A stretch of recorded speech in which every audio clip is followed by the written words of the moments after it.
Hi guys, welcome to my tutorial. I'm Yinky and today I'll be showing you how to make Rouleaux trims, and it is also called surface cording.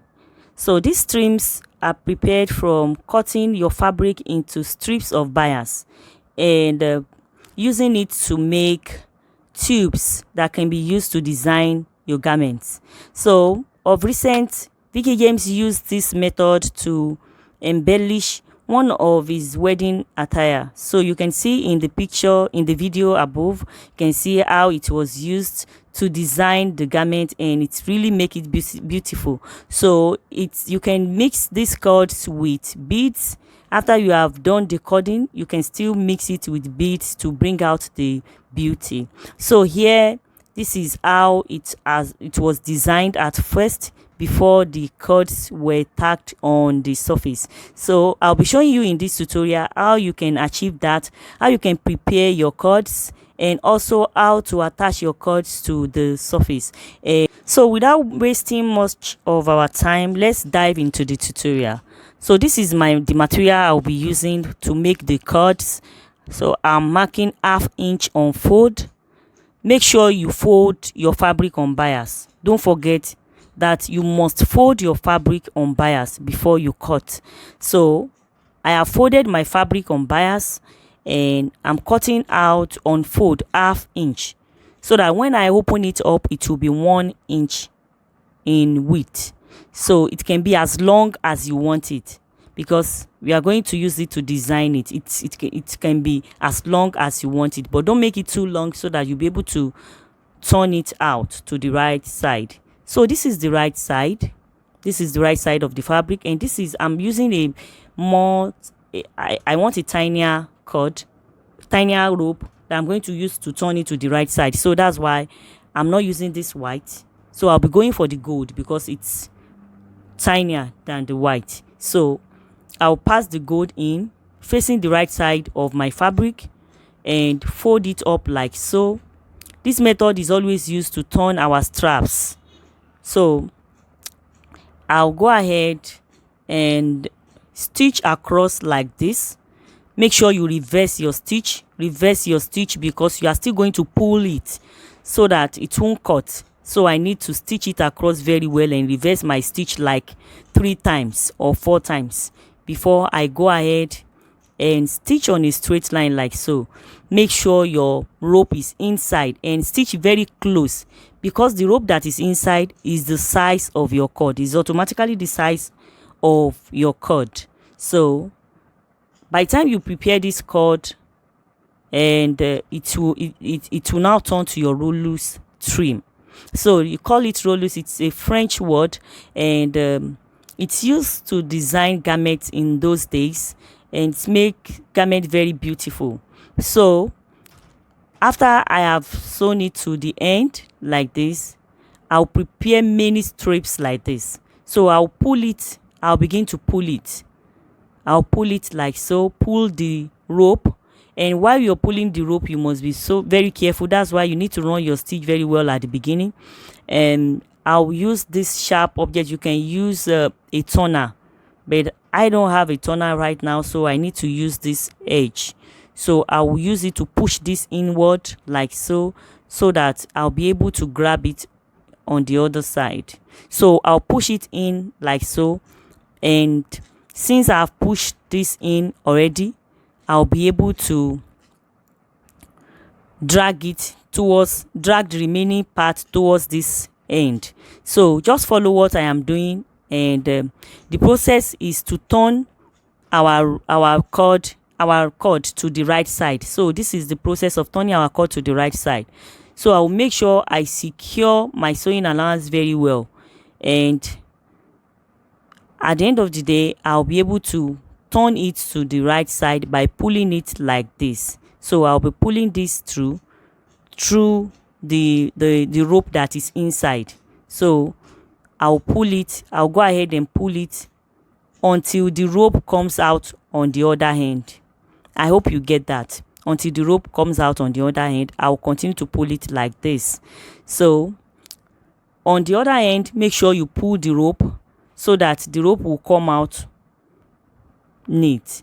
So after I have done this, I'll go ahead and push it out on the other hand. And when it gets to the point at which the rope is about to come out, you just make sure that the rope didn't cut, because if the rope should cut, that's the end of it. If the rope has not come out and it cut, that's the end.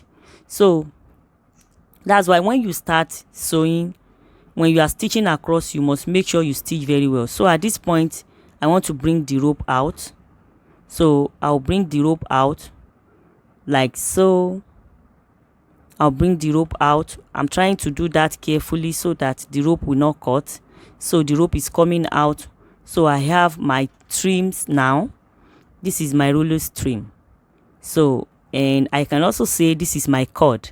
So this cord will be used to design my garment. So you can use this cord to design your garment.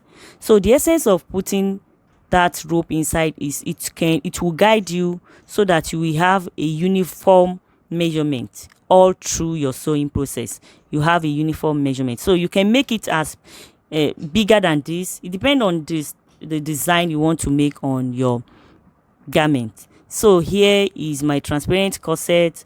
I just want to show you how it looks on the I'll be designing only the cup, the bra cup. So I'll be designing only the bra cup. So I'm going to use my pencil to design. So you can be flexible with this. You can make any design you wish to make, but make sure you are guided. So that's why you need to chalk out your design. Chalk out your design so that you'll be guided by the time you are fixing your cord on your garment. So I'll just go ahead, and this is the design that I made, and on this white mark I'll be placing my cord. So after I have done this, here is my cord. I've cut out the rope that I used to turn it out, cut it out neatly, and I'll place my cord like this. Get your needle and thread. My normal needle and thread is what I use. You can get a nylon thread, but this is a needle and thread, and I'll just pass it inward. I've attached one. The tip has been attached. You can just follow the way. I'm going to move my camera closer so that you will see how I am placing the cord on the surface. So this is how I'm placing the cord on the surface. So I'll just go ahead and do this gradually. So I'll make sure it is firm, it is not slack, and as you are taking a little part of your Rouleaux trim, you'll be tacking it with the surface, and make sure it is very neat. So just follow the process, and consider your sewing part, the sewing side, the sewing allowance on the cord must face the surface where you are attaching it to, so that your work will be neat. That is what I'm trying to do when I'm opening up and trying to check if the sewing allowance side must face the surface, so that the one that will face you will be the neat side. So it will make your work very neat when you do like this. So just pick a little part of the fabric of the surface and attach it to the cord. So you can see I'm doing it in such a way that the thread is not showing at all. Make sure the thread is not showing. So make sure the needle is going into the surface before it comes out, and pick little fabric from the cord. So I hope you get the explanation. So I'll just go ahead and follow this process. We'll do it on and on like that. So doing this, I can see it takes a lot of time, but if you can just take your time and be gentle about it, it's just like you're doing your embellishing your dress. If you are embellishing your garment, you need to take your time and don't rush it, so that the outcome will be beautiful. So I'll just go ahead and check what I'm doing, if it still aligns with the chalk part, and I'll go ahead and tack it on and on like that. So when you get to the part that is curvy, you need to take your time also at this point so that you will follow the pattern. So I'll make sure I follow the pattern, and I'll make sure my thread is not showing underneath. So that's the essence of using, you can use a transparent a nylon thread, so that even if the thread should show, it will be transparent enough. So but when you are not using a transparent thread, or when you are not using a nylon thread, make sure you use a matching thread. So that's why you can see I'm using a matching thread here.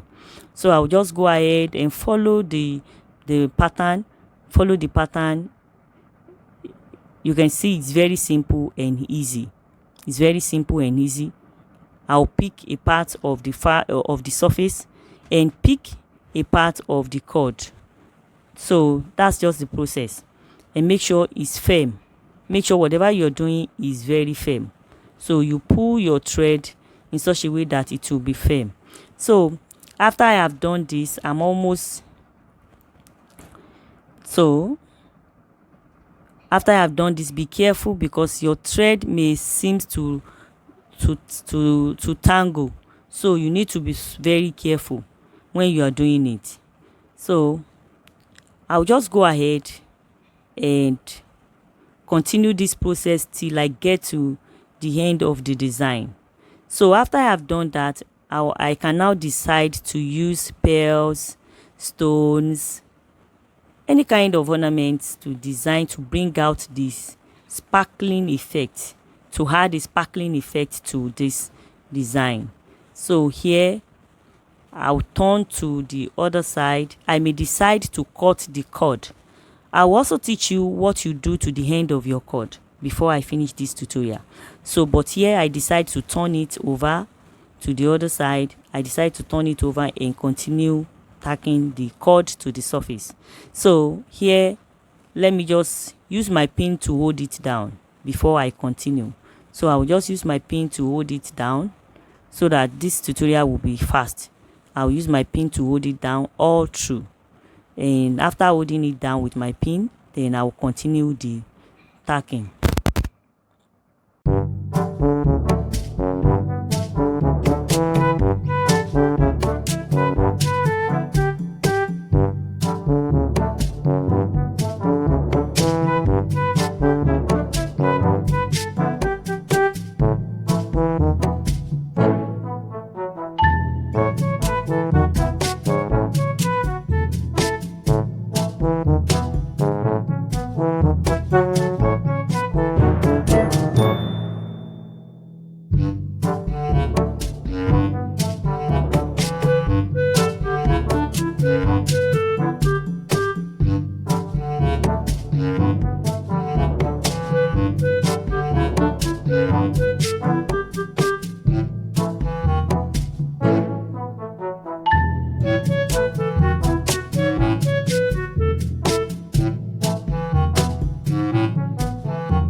So when I get to the end of attaching the cord, I'm going to cut off with my scissors, and the end of it, you're going to get your lighter.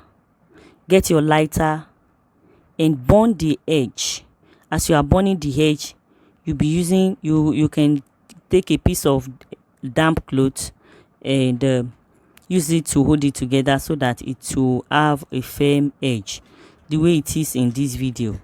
So that's how you're going to do the edges. So if you check that Veekee James dress, that is what they use to do all the edges. All the edges you use, because ashoke is something that frays a lot, so you need to get your lighter to do that. So after I have done that, I'll continue stitching and finish up the edge in a neat way. Finish up the edge in a neat way. So that's what I do here. So after I've done that, I'm almost done with the surface cording. I'm almost done with the surface cording. Whatever you do, make sure it is very neat. There is no specialty in what I am doing. Make sure it is neat and your thread is not showing. So here I'm trying to pick my beads. So these are sand beads, and I had this sand bead sometimes. Last year I bought it to make some garments, so I just said let me just use it to design and see what this will look like. And so just you can attach your sand beads on your garments. You can use any type of bead. You can use rice beads, any type of size you can use it. Just make sure you create something beautiful. I told you can use pearls, stones, ornaments, any type of ornaments that brings out the beauty of the cording process. So I'll just pick my beads. I'll go ahead and pick my beads and attach it to the so I will attach it like so. You can see that beading makes it look more beautiful, and that's how they did that of Veekee James that I used in the beginning of this video. So you can put any type of design in the middle to just bring out a sparkling effect on your garment. So we've almost come to the end of this tutorial. Don't forget to subscribe, like, and also share this video. So if you have any question, leave it in the comment section. I'm going to reply you as soon as I see your question. Thanks and God bless you. See you in my next video. Bye.